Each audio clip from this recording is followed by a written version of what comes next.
Hi guys, and welcome back to this week's edition of the Opposition Report. This Saturday, we will be facing off against Huddersfield Town in the first league game at home in the 25-26 season. I am joined by Brady from the Still Smiling podcast. Brady, how are we doing today? Yeah, good. It's sunny, can't complain, and there's football's back, so very excited. It's good start to the season for you guys last week with a 3-0 win over playoff finalist Orient. Talk to me about that. Was it better than you expected, around the same, and how was the game in general? It was better than I expected. I still think, and I suppose we'll come on to the game later, but I think given that we've made 12 new signings, there was a possibility that we could have had a slow start. But I'm very much a pure vibes, and just when you have a good feeling, and I think certainly I've been guilty of thinking about the destination rather than the journey, but I fully enjoyed against Leyton Orient. We lost 4-1 to them the last game of the previous season. So to turn that around and actually win 3-0 against a team that had beaten you so convincingly a few months before is really positive. And yeah, the new signings impressed me. I also feel like it was almost the perfect opening day where you get a good result, you feel good, and obviously it's ticked some boxes, but you can see there's room for improvement and things can potentially get better. So it's August, sun's shining, the season has not ruined and ground us down yet. So yeah, feeling very good at this moment in time. Speaking on that 4-1 win, you guys actually completed a little hat trick over us that day, I think. I think you obviously stopped us from getting promoted in the playoff final. You then relegated us a few years later, and then you stopped us from getting in the playoffs. So it always seems to be Huddersfield for some reason.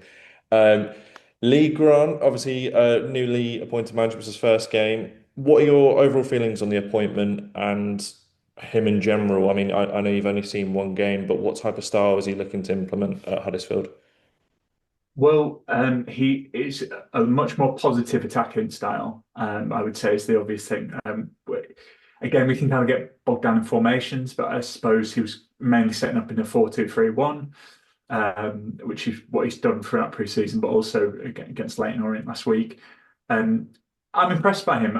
He previously we had Michael Duff last season, and we've moved to Grant, and Grant's very much a modern manager in the sense that I think he comes across very well. He's a very good speaker, and I know some people don't really put much in that, but I feel that's important. And given his playing career and the levels he got, he was a regular player in the EFL, and obviously went to Man United towards the end of his career. I think he has that he can resonate with players, which I do think is really important.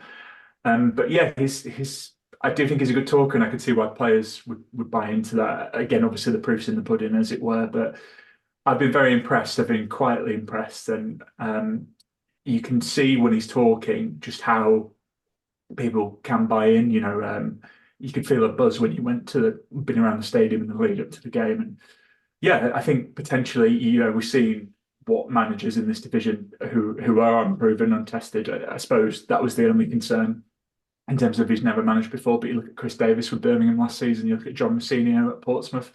It can work out, and yeah, I just think he's got. It looks like potentially he has a really high ceiling. I mean, some people were going a bit overboard, and I think I saw a TikTok that was he'll be England manager in the next 10 years. Maybe we won't go that far, but a very impressive start. And I think if you look at the things prior to him getting the Town job. He was Ipswich Town's attacking coach. Being a goalkeeper, a bit surprising, but I think if you look at how many goals Ipswich scored in League One and the Championship on the way to the Premier League, very encouraging. So yeah, quietly optimistic for this season. But again, we beat Peterborough 2-0 this time last season, and we fought the same. So yeah, maybe we'll see what happens. But yeah, I think the feeling around the club feels a lot more positive. So yeah, hopefully it continues for our sake.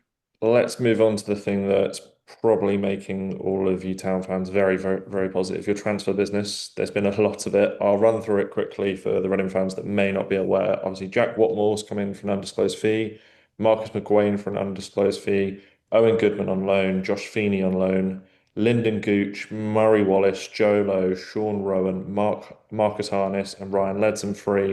And then Alfie May's 1.4 million according to Transfer Market.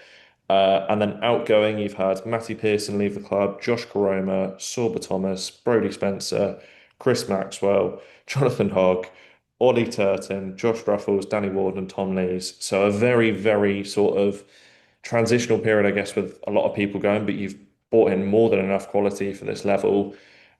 Name that probably stands out to most running fans is Alfie May, obviously scored loads of goals at this level. Would you kind of agree with that? And how would you sum up your transfer business as a whole? Because obviously there's been a lot, and I'm presuming you're very happy with it.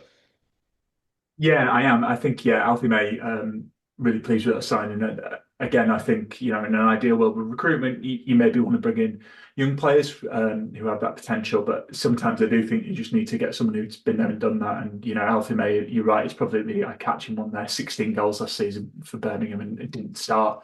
Wasn't always their first choice striker. So very encouraging, and got off the mark on Saturday.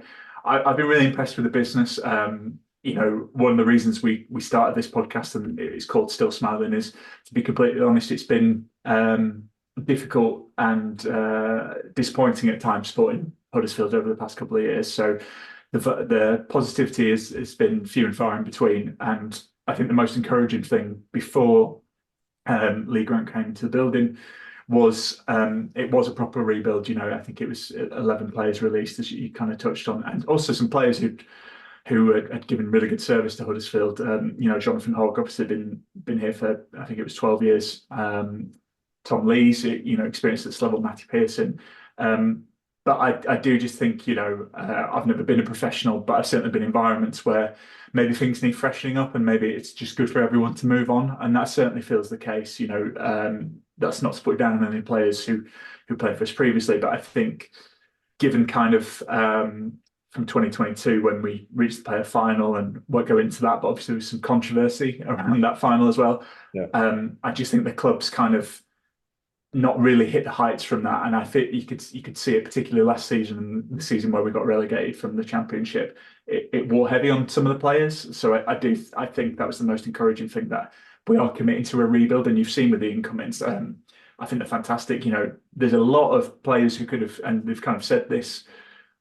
Players who I think certainly a championship quality, could have been a squad player in the championship. So to attract them to drop down for a division, it's really positive. And I just think it's not often you get a transfer window where you look at every income and you're like, I can see that makes sense. And that's certainly what it feels like. And I know I speak for some Town fans when they feel like it's been long overdue. But yeah, absolutely, it's like I said, there's a good feeling around the club, and I think the transfer business is coming to that, definitely. Yeah, there's quite a few centre backs looking at that list actually, with Murray Wallace, Joe Lowe, and Sean Rowan. Are you kind of expecting Lee Grant to carry on with the four at the back, or do you reckon there'll ever be a shift to put three at the back? Because there's a lot of centre backs to fit in there. Yeah, it's an interesting one. I think with him being a bit of a more modern manager, that's not to put down previous Town managers that we've had. I do think it's very trendy to say, but it's a long old season, and I wouldn't be surprised if stuff changes. And I feel like this is kind of the vibe I'm getting from the team, is that classic starters and finishers. So there'll be a lot of rotation from the looks of things. So I do think that will affect formations. We do have a lot of centre backs, but that was the area where we needed, given we released Tom Lees and Matty Pearson and Regina Bolker, who's still with the club and is a really good player, but just has fitness issues and can't be relied upon it.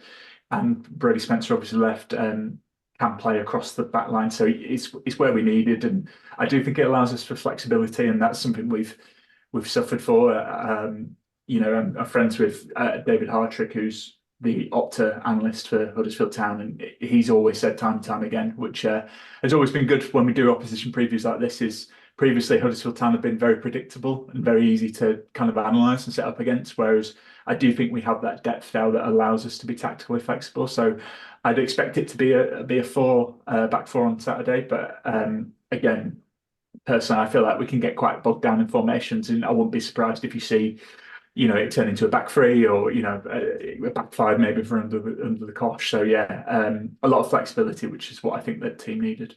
And if you had to grade your transfer window, sort of your A, B, C, D overall, what would you grade it so far?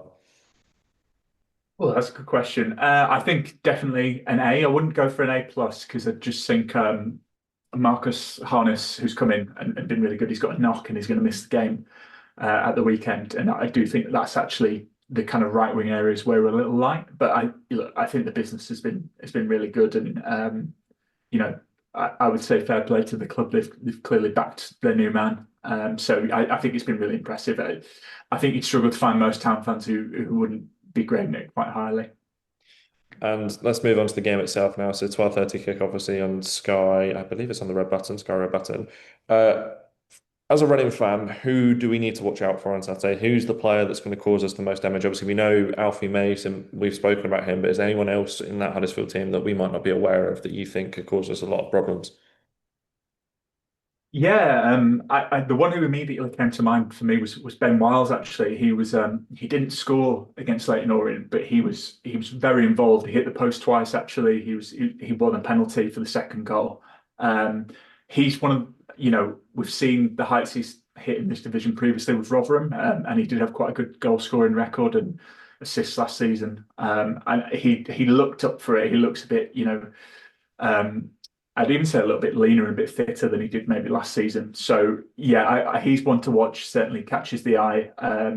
I just again, I think some of the players we've brought in, even the players we had previously, seem to be better. Herbie Kane's a player I always like. He likes to dictate and spray some passes and try those passes to get in behind. He'd be one I look out for. But again, I think what's been really positive, and I talked about that depth, is he touched on Alfie May there, but we can bring Joe Taylor off the bench, or possibly he could start the game if you want. We brought in from Luton in the January transfer window.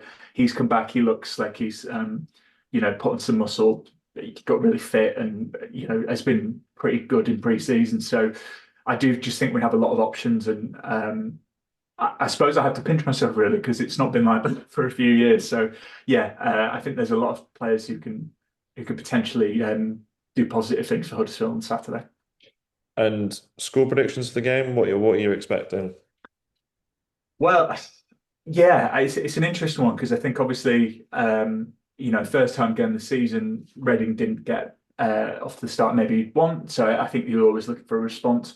We actually lost here 2-1 last season as well. And I think, you guys played pretty well in that game. So I I think this could be a score draw. I think I'll probably go for a 2-2, but maybe Huddersfield could win, but I'll probably sit on the fence and go for a 2-2. And just to kind of wrap it up, we'll talk about Huddersfield season as a whole, really, and what you're expecting. Obviously, you finished 10th and just outside the playoffs last year. It was looking for a while like you might break into the playoff picture, but I think you just fell away. But surely, with the transfer window that you've had, the expectation's got to be top two, right?